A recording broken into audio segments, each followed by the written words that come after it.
Eh ben, salut à tous! On se retrouve aujourd'hui pour une nouvelle vidéo, pour un petit tuto pour savoir comment faire pour ligaturer son système de freinage. Parce que sur certains circuits, certaines compétitions, ils le demandent. Vous serez obligé, si vous pouvez, enfin, pour pouvoir accéder à la piste ou à la course. Voilà, au cas où si vous êtes un peu trop con, que vous oubliez de serrer vos vis banjo ou vos vis d'étrier, machin. Enfin voilà. Sur certains, c'est obligatoire, donc on va faire un petit tuto là-dessus de savoir de ce qu'on a besoin et comment faire. Et je vais vous présenter aussi un échappement un peu particulier, une petite pépite que j'ai réussi à trouver, dont je vous ferai toute la présentation de cet échappement-là et pourquoi il est un peu particulier. Donc, pour le système de ligaturage, ce qu'il nous faudra.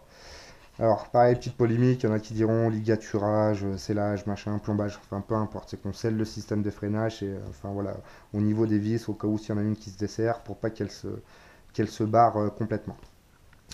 Donc pour ce qu'il faut, le mieux c'est d'avoir cette pince là. Donc c'est une pince à ligaturer, c'est fait exprès. Donc en fait c'est qu'on a nos brins de fil qui vont venir se mettre là entre les deux morts de la pince. On va venir serrer, on va venir la bloquer là avec son système. Et en fait, au cul de la pince, il y a une molette. Où en fait, quand on va tirer dessus, bah, ça va faire tourner la pince, ce qui va nous torsader notre fil. Donc voilà, vous pouvez le faire aussi avec une pince normale, hein, une pince multiprise, plate ou à bec, peu importe. Mais voilà, ça sera toujours plus facile avec ça et ça fera du boulot un peu plus propre. Et puis, il vous faudra une petite pince coupante pour couper votre fil. Euh, Ça le fait pince coupante aussi, mais c'est plus simple avec une petite pince à côté. Donc voilà, on va aller attaquer tout ça. Donc je pense qu'il faut, pareil, le fil, pardon. Il vous faudra du fil aussi. Donc là, moi, c'est du 0,9. Hein. Moi, mes vis là sont percées avec un foret de 1 ou 1,5, je sais plus. Voilà, vous pouvez aller jusqu'à 2 mm. Hein. Enfin, ça, il n'y a pas de réglementation là-dessus. Le seul truc, c'est que normalement, si on prend le, enfin, voilà, la réglementation à la lettre, normalement on est censé respecter un nombre de tours lors du torsadage du fil. Bon ça ils font pas trop chier, tant que c'est scellé, ça leur convient. Donc voilà. Et il faudra avoir pré-percé vos vis avant de mettre votre câble. Allez c'est parti. Hop. Donc là je vais vous montrer pour les freins, je vous montrerai après sur le poste de pilotage parce qu'il faut le faire aussi. Donc là moi j'avais tout fait, il me restait plus que celui-là à faire.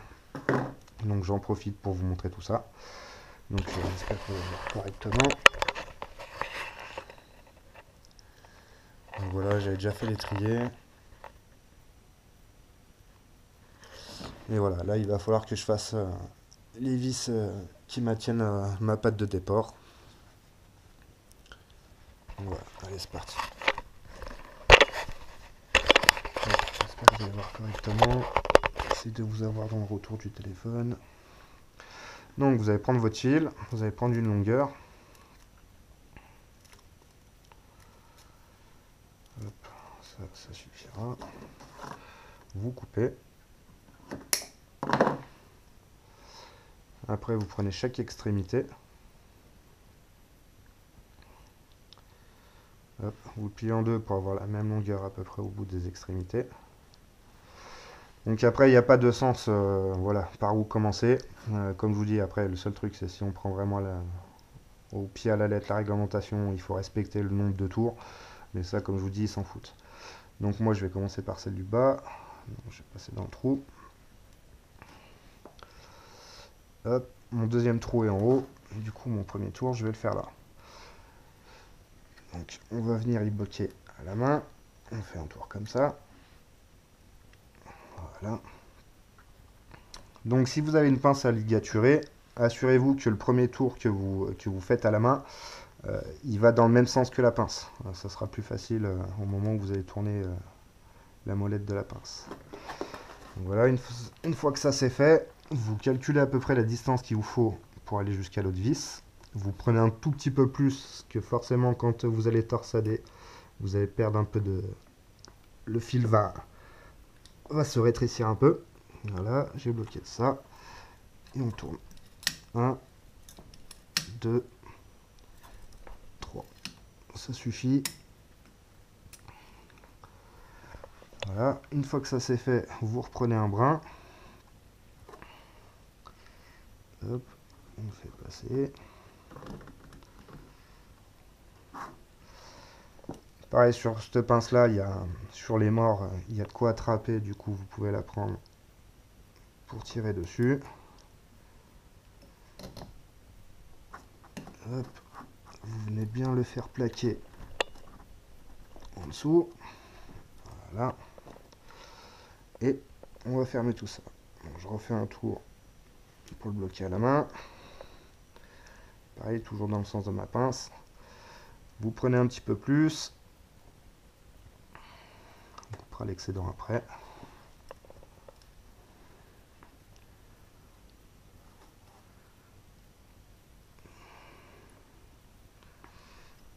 Hop. 1, 2. Là, je vais en faire que 2. C'est comme ça un peu plus court. Bah, ça fait à peu près le même torsage qu'entre les deux parties. Donc, vous coupez votre excédent. Hop. Après, vous prenez le bout de votre pince et vous repliez le bout. Comme ça évitera de vous niquer les doigts dessus si vous devez réintervenir sur votre système. Donc voilà. Ligaturage terminé. Mes vis sont scellées, comme ça s'il y en a une qui se dessert, bah, elle ne pourra pas aller bien loin parce que le câble entre les deux va les retenir. Voilà. Donc, je vais vous montrer aussi à l'avant. Je récupère tout ça. Sur le poste de pilotage, qu'il va falloir le faire sur les vis banjo au niveau des leviers de frein, sur les mètres-cylindres. Voilà. J'essaie de vous avoir dans le retour du téléphone. Donc voilà, il faudra faire ça de chaque côté. Bon bah du coup moi il faudra que je le refasse puisque je vais rechanger les mètres-cylindres et le levier. Comme je vous disais, c'était pas sur la bonne couleur, sur la vidéo d'hier. Ça, il faudra le faire aussi à l'arrière. Voilà, sur l'étrier. Alors pas sur... là j'ai pas fait la vis banjo, il va falloir que je la fasse. Je pense qu'il y a peut-être moyen qui me fasse chier pour ça. Puis j'avais fait aussi le bouchon de remplissage au niveau de la transmission. Donc voilà. Hop. Poser ça. Le téléphone. On va faire la présentation de l'échappement maintenant. Poser ça là.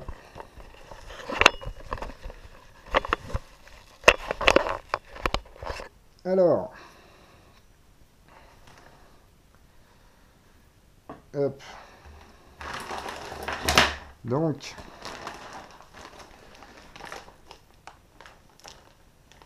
Échappement Barry Kit 70 Racing pour Minarelli Nitro. On va montrer un peu tout ça.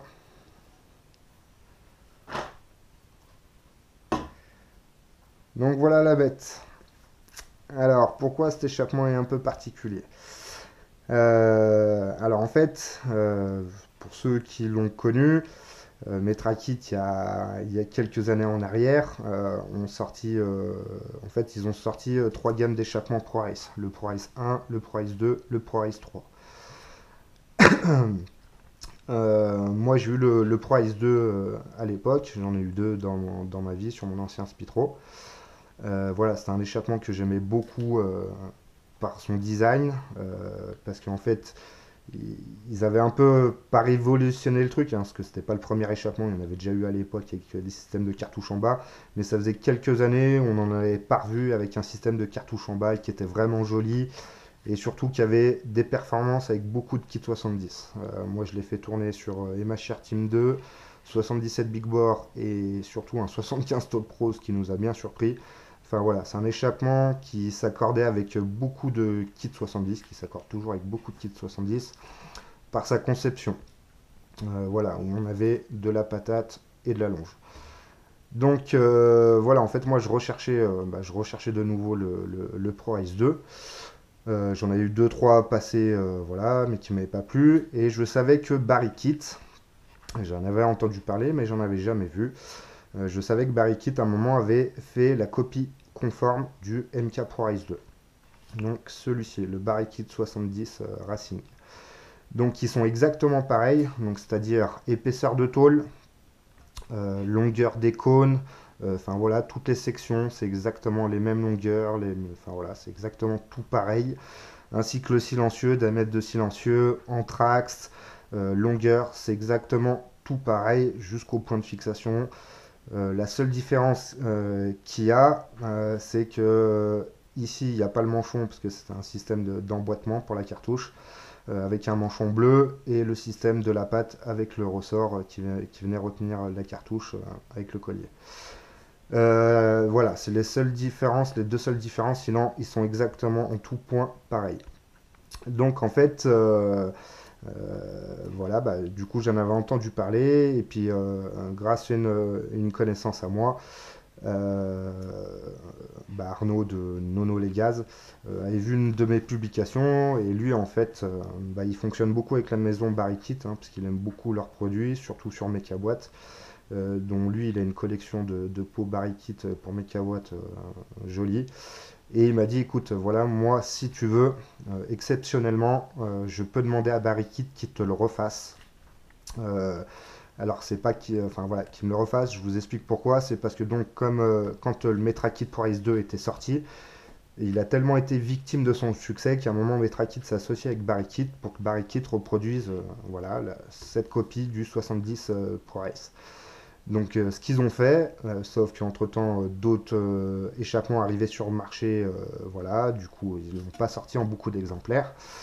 Ça fait longtemps qu'il n'est plus produit, mais voilà, grâce à cette connaissance-là, bah, du coup il m'a dit écoute, moi je peux te le refaire produire juste pour toi, voilà, ça m'a coûté un petit billet.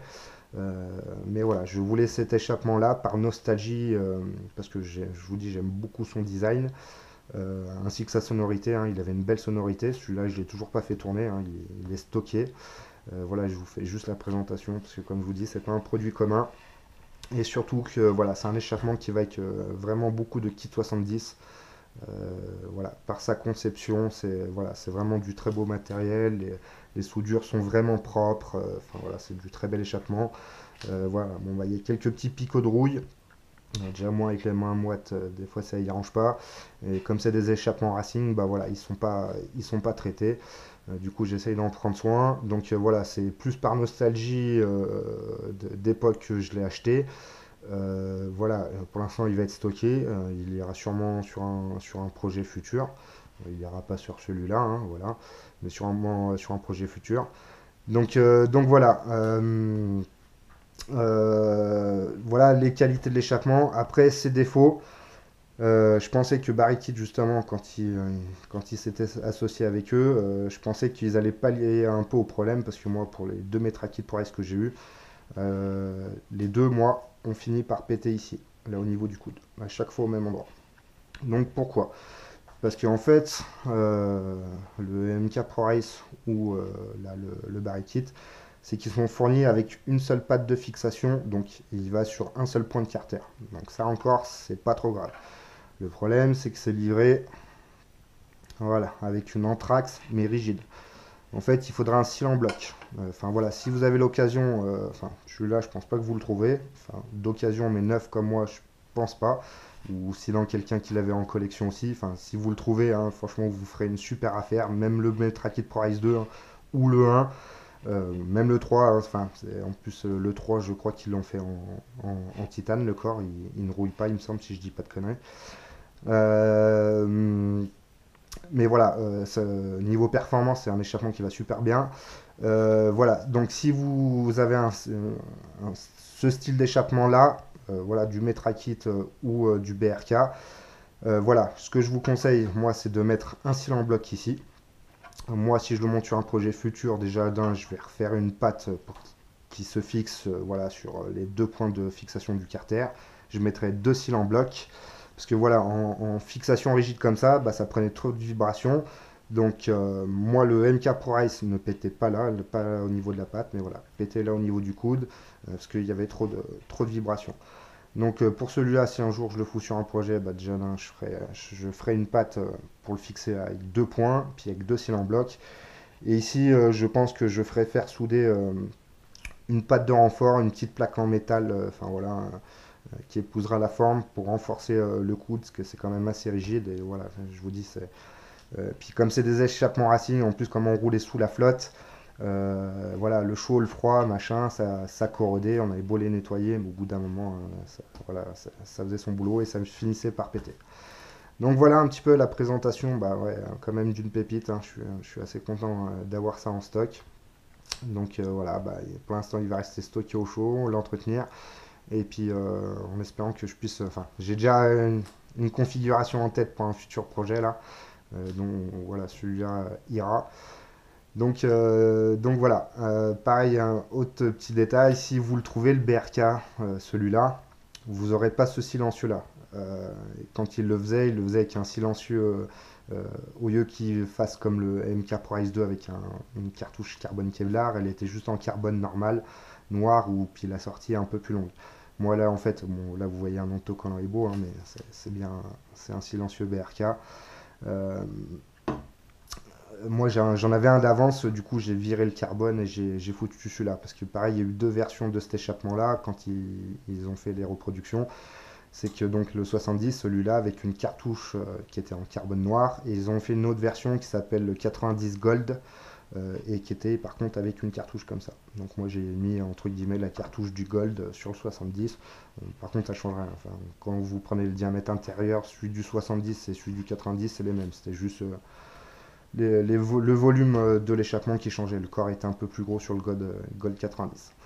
Donc voilà, et ben j'espère que cette vidéo vous aura plu hein, pour le tuto du ligaturage du système de frein ainsi que la présentation de cet échappement. Je vous souhaite une bonne journée à tous et je vous dis à bientôt. Allez, ciao ciao.